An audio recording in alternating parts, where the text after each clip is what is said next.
Apabila Puteri Chulaborn, adik kepada Raja Thailand, memutuskan untuk berkahwin dengan pengawal pribadinya, ia menjadi satu skandal besar.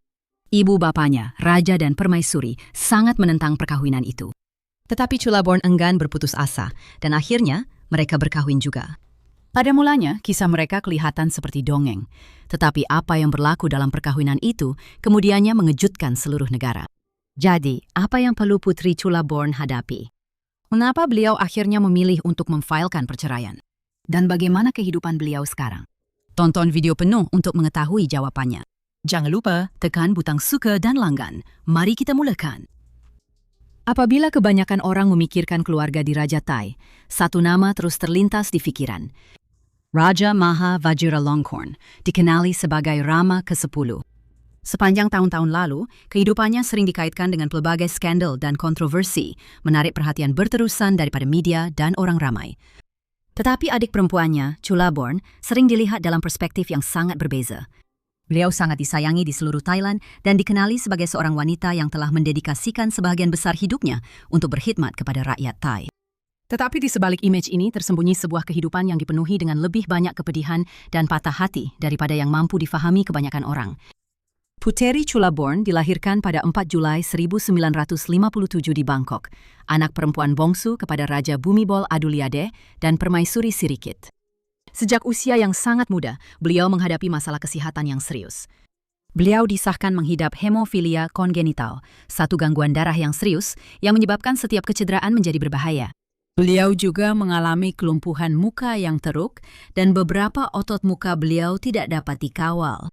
Keadaan-keadaan ini dipercayai disebabkan oleh hubungan darah rapat antara ibu bapanya yang merupakan sepupu jauh. Selain itu, beliau hampir tidak mempunyai kawan semasa zaman kanak-kanaknya. Walaupun beliau seorang putri, tiada kanak-kanak yang mahu bermain dengannya. Walaupun begitu, Puteri Chulaborn cemerlang dalam pelajarannya dan sentiasa berada di kedudukan teratas dalam kelasnya. Selepas menamatkan pengajian dari University Kasetsart pada tahun 1979 dengan ijazah sarjana muda sains dalam kimia organik dengan kepujian tertinggi, beliau meneruskan pengajiannya di University Mahidol, salah satu institusi penyelidikan paling berprestij di Thailand. Pada tahun 1985, beliau memperoleh ijazah kedoktoran dalam bidang kimia. Beliau merupakan putri pertama dalam sejarah keluarga di Raja Thai yang pernah menerima ijazah kedoktoran. Walaupun dengan pelbagai pencapaian beliau, satu bahagian dalam hidupnya tetap terasa kosong dan menyakitkan, yaitu cinta. Disebabkan keadaan kesihatan kongenitalnya, ramai bangsawan berasa tawar hati untuk mendekatinya, dan beliau sukar mencari seseorang yang akan memilihnya kerana dirinya sendiri. Akhirnya, beliau bertemu dengan seorang lelaki bernama Virayut Tisiasarin. Dia bukan seorang bangsawan, tetapi orang biasa. Beberapa laporan mengatakan beliau adalah seorang pegawai dalam tentera udara di Raja Thailand, dan mereka bertemu semasa satu kuliah. Laporan lain pula mengatakan beliau adalah anggota pengawal di rajanya. Apapun keadaan sebenar, putri itu jatuh cinta dengannya dengan sangat mendalam, dan hubungan mereka berkembang dengan cepat. Akhirnya mereka memutuskan untuk berkahwin, namun perkawinan itu mendapat tentangan daripada ibu bapanya, Raja Bhumibol Adulyadej dan Permaisuri Sirikit. Kemudian didedahkan bahawa Virayut sebenarnya sudah berkahwin. Mengejutkan, putri itu tidak kisah dan sanggup menunggu beliau menceraikan istrinya dan kembali kepadanya. Virayut akhirnya melakukannya. Raja Bhumibol, walaupun dengan keraguannya, walaupun terdapat perbezaan pangkat dan latar belakang mereka, tetap memberikan restunya. Dan Baginda pergi lebih jauh lagi, menyedari bahawa adat di Raja Thai memerlukan seorang putri yang berkahwin dengan orang biasa untuk melepaskan gelaran di rajanya. Baginda memecahkan tradisi itu sepenuhnya. Baginda memberikan keizinan khas kepada putri bongsunya untuk mengekalkan gelaran serta keistimewaan di rajanya, walaupun selepas berkahwin.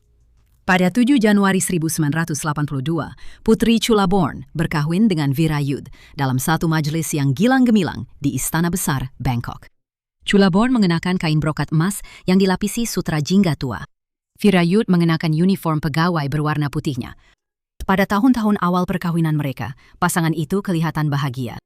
Pada Oktober 1982, mereka menyambut kelahiran anak perempuan pertama mereka, Putri Riba. 2 tahun kemudian, pada tahun 1984, anak perempuan kedua mereka, Putri Dida, dilahirkan. Namun begitu, seiring berlalunya masa, perkawinan mereka dilaporkan mula goyah. Chulaborn dan Virayut dikatakan sering bertengkar hampir setiap hari.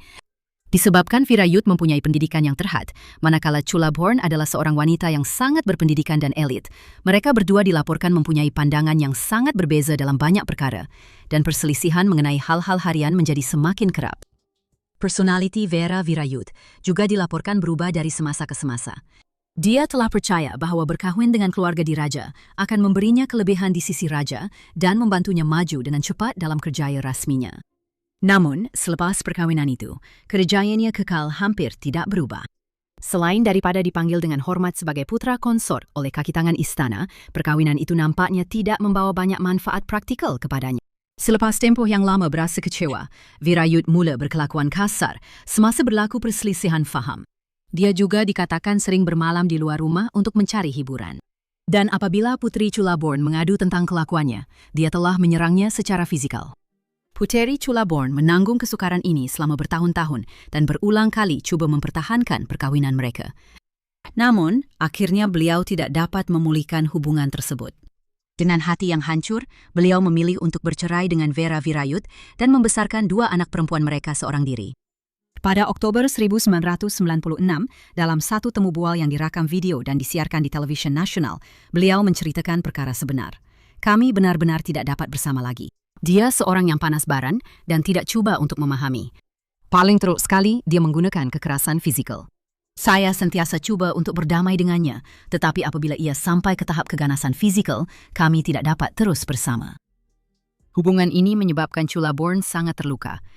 Dia tidak dapat pulih daripada trauma psikologi untuk jangka masa yang lama selepas perceraian itu. Beberapa tahun kemudian, dia bertemu dengan Chai Sornlacharunkul, seorang profesor kimia dari Universiti Chulalongkorn. Tidak seperti hubungan sebelumnya, hubungan ini berasaskan minat yang sama, dan untuk suatu ketika, ramai orang mengingatinya sebagai seseorang yang kelihatan lebih bahagia dan lebih kerap tersenyum. Namun begitu, takdir seolah-olah tetap mahu terus menguji Chulaborn. Selepas satu tempoh percintaan yang penuh semangat, profesor itu tiba-tiba menghilang dari hidupnya tanpa sebarang amaran. Kemudian diketahui bahwa dia telah menjadi seorang sami. Walaupun mengalami patah hati, Putri Chulaborn tidak membiarkan kesakitan pribadi menentukan sisa hidupnya. Sebaliknya, beliau mendedikasikan dirinya untuk berkhidmat kepada rakyat Thailand. Beliau menubuhkan Yayasan Chulaborn dengan matlamat untuk meningkatkan kualiti hidup melalui sains dan teknologi. Selepas menyadari kadar kanser yang tinggi di Thailand, beliau juga membantu menubuhkan pusat penyelidikan dan rawatan kanser untuk menyokong penyelidikan perubatan dan meningkatkan akses rawatan kepada pesakit. Sepanjang tahun-tahun, Putri Chulaborn telah menghadapi beberapa masalah kesihatan yang serius, termasuk lupus eritematosus sistemik, yaitu penyakit autoimun yang boleh menjejaskan banyak bahagian badan. Apabila kesehatannya semakin merosot, pergerakannya menjadi semakin terhad. Hari ini, pada usia 69 tahun, beliau bergantung kepada kerusi roda untuk bergerak dan memerlukan bantuan apabila berjalan. Walaupun menghadapi cabaran-cabaran ini, beliau tetap meneruskan lawatan ke kawasan setinggan dan rumah kebajikan di Thailand, menyumbangkan wang dan bekalan kepada mereka yang memerlukan, serta memberikan sokongan kepada ramai individu. Kerja beliau telah membantu ramai rakyat Thai mendapatkan semula harapan dan keberanian dalam keadaan yang sukar. Selepas perceraian, bekas suaminya memulakan babak baru dalam hidupnya. Rekod awal menunjukkan bahawa beliau berkahwin semula pada tahun 1997 dan kemudian berpindah ke Virginia, Amerika Syarikat, di mana beliau mengendalikan sebuah restoran Thai. Beliau juga dilaporkan mengekalkan hubungan yang baik dengan kedua-dua anak perempuannya. Kisah Putri Chulaborn mengingatkan kita bahawa penderitaan, kesakitan dan patah hati tidak semestinya menentukan seluruh kehidupan seseorang. Apa yang sering paling penting ialah bagaimana seseorang itu bertindak balas terhadap cabaran tersebut dan memilih untuk terus maju ke hadapan. Adakah anda setuju? Kongsikan pendapat anda di ruangan komen. Itu saja. Jika anda menikmati video ini dan mahukan lebih banyak kandungan seperti ini, pastikan anda tinggalkan tanda suka di bawah sebagai tanda penghargaan. Dan jika anda belum melakukannya, anda memang patut melanggan. Langgan saluran saya dan tekan ikon loceng supaya anda akan diberitahu setiap kali saya memuat naik video baharu setiap minggu. Jumpa anda dalam video seterusnya.